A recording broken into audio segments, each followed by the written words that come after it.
I went to the December 11th baseball card show in Nashville and I bought a bunch of cards of Texas Rangers players. And we're going to take a look at them. I'm going to talk about some of the cards and I'm going to just describe what it's like to go to that show. I am Spencer Howard, of course, was traded to the Rangers at the end of this year. There are a lot of people that only care about the high end cards, the ones that are worth hundreds of dollars, the ones that are graded, and I'm not one of those people. I care about all the players for my team, and thankfully I live with a couple of other people who collect cards the same way, that they like all their people and they don't care about the expensive cards. And I'm the kind of person that likes to put together team sets from all the sets that are out there. And so I went looking to, well, I bought this Trevor Story card just because I didn't have one of these from Chronicles. So, but yeah, I don't. I'm not into the expensive cards. I like the inexpensive cards, and especially you can get. I don't think that I bought anything that was over a quarter out of everything that you see. Now, of course, some of these Yu Darvish cards may not be worth what they used to be a few years ago, but even that Nolan Ryan only cost me a quarter. And so when I go to a card show, I'm probably not going to be interested in most of the dealers that are there. So I remember growing up, the Nashville card show. There really weren't Nashville card shows. There were a couple of stores like Cards Are Fun, which is still around, but there weren't really a lot of places to go. John Gray was signed with the Rangers on their big spending day a couple of weeks ago. So yeah, we just didn't really have card shows in the Nashville area. I remember around 1999 or so, they had a big one at the downtown convention center. Chris Davis' time with the Rangers didn't work too well. And back at that 99 show, they had I think Johnny Bench was the big autograph guest. I just bought this one because I didn't have one of these either, and it's a nice thick card.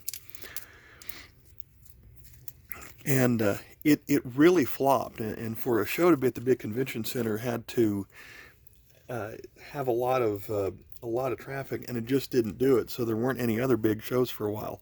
They would occasionally have shows in the mall, but but yeah, as a kid growing up in the '90s, there weren't a lot of card shows to go to, and so every time I would go on vacation to see my family in the Dallas-Fort Worth area, I would hope there'd be a big show there, and a couple of times I got to go to one in the early 90s. Now, fast forward, there's always been these shows that would happen twice a month in Murfreesboro, and so those were nice, and that one's still going on. But better than that is the show that goes on at Lighthouse Christian School. Once, I guess they've been doing it twice a month now for quite a while. I just thought that this card was interesting of Toast Man. Flip it over here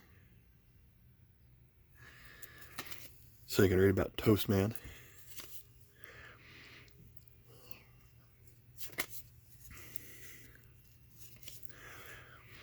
And so the now that baseball cards have blown up, at least they did in 2020, the Nashville card show, at least what they have over at Lighthouse Christian School, has also blown up recently.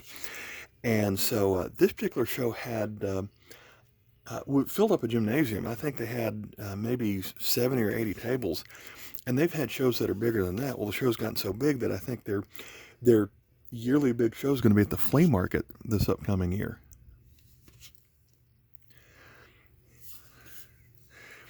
So there was one dealer in particular. I go around looking for the people that had, you know, 10-cent cards, and I did find one dealer that had 10-cent cards, and I probably picked out 100 cards from that dealer. And I said, "Do you want me to count all these?" Because it was the end of the show.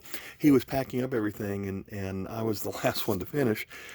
And he said, "Let's just guess." And I'm going to guess that's 50, so I'm going to charge you $5. And I was like, I'm sure it's more than 50, but he said, "No, $5 is fair." And so I only paid $5 for a stack of cards. And then even better than that was a dealer that had 50 cards for $1. And so everything that I'm going through today was either 25 cents or that 10 cents or the guy that had 50 for $1. And the guy that had 50 for $1, I still got $12 worth of 25-cent cards from him. But I also got probably 400 cards from his 50 for $1. And so he only charged me $15 for everything I got. Now, I'm only showing you the Ranger cards that I picked up, but I also picked up a bunch of Cincinnati Reds for my wife and a bunch of Phillies for my mother-in-law. And of course, all of us have our own favorite players. You'll see some people who aren't Rangers in here, or never were Rangers. But I ended up picking up probably 1,000 cards, and I paid about $40, and I bought about $10 worth of supplies while I was out there. Bought some cardboard boxes because I need to hold all these, and then of course, the cards that weren't for me, those were going to be Christmas presents. Sure sad that they traded Gallo away this past season. I don't really have a favorite player with the Rangers, but now that they signed people like Corey Seager, maybe they can, I'll have a new favorite again. Dane Dunning, probably of all the starters from last year, he has the most promise going forward, perhaps. Like this Nolan Ryan. Don't know anything about it. I've really collected a lot of cards in the 90s, and I kept going through about 2005 or so, and then, like a lot of people who are Gen Xers like me, did the same thing where they kind of gave up the hobby, but now that we're in our 40s, have a little bit more money that we can spend on such a thing, we've rediscovered the hobby. And so there's lots of old cards that I've been able to pick up, like this Elvis refractor. Marcus Semien, the other big free agent prize that the Rangers picked up. And Cole Calhoun was also a pickup. Not particularly one of my favorite players, but maybe he will be this time next year. Now, I may have already had this. I thought this was funny, the old Upper Deck Power Deck. That's an actual CD-ROM. You have to find the right kind of CD player that can play this, because that's pretty small. But, yeah, that was a quarter. And who remembers the old Tops Tech?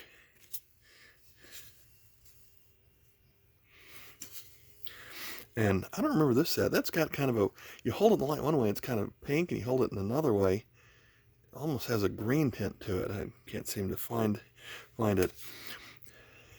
Ben Grieve was never a Ranger, but since his dad was a broadcaster, I thought I'd pick that up just because I thought that was a neat card.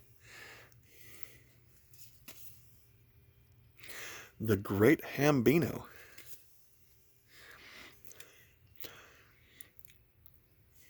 I saw Kenny Rogers' perfect game in 1994, so always a fan of his.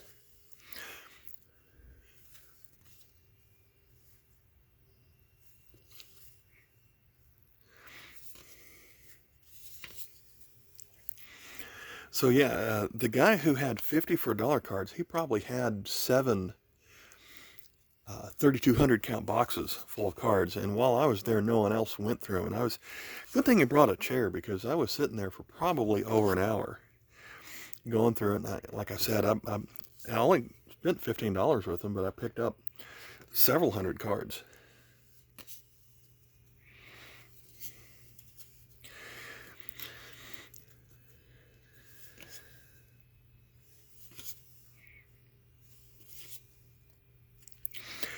I'm surprised the Adolis Garcia cards weren't really all that popular. He wasn't a rookie in the 2021 product, and of course most of his damage was done over a couple of months, and then he really significantly cooled off over that. But since he wasn't a rookie card this year, then I guess people weren't really going after his cards all that much.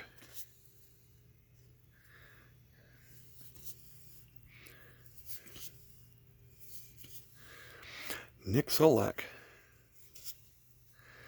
Still collect some of the people who did really well in the past, like Nelson Cruz, and maybe saw a couple of A-Rod cards in there. Of course, Marcus Semien, the new pickup. All right, there you go. I guess that was about 150 to 200 cards, but I picked up, like I said, about 1,000 in total, and the stacks for my wife and the mother-in-law were even larger than this stack. And all right, there you have it. Cards from the 2021 card show, and they have a Facebook page. I think it's just Nashville Sports Card Show, and it's really great to have such a good card show in town when we didn't have that as a kid. All right, thanks for watching. Bye.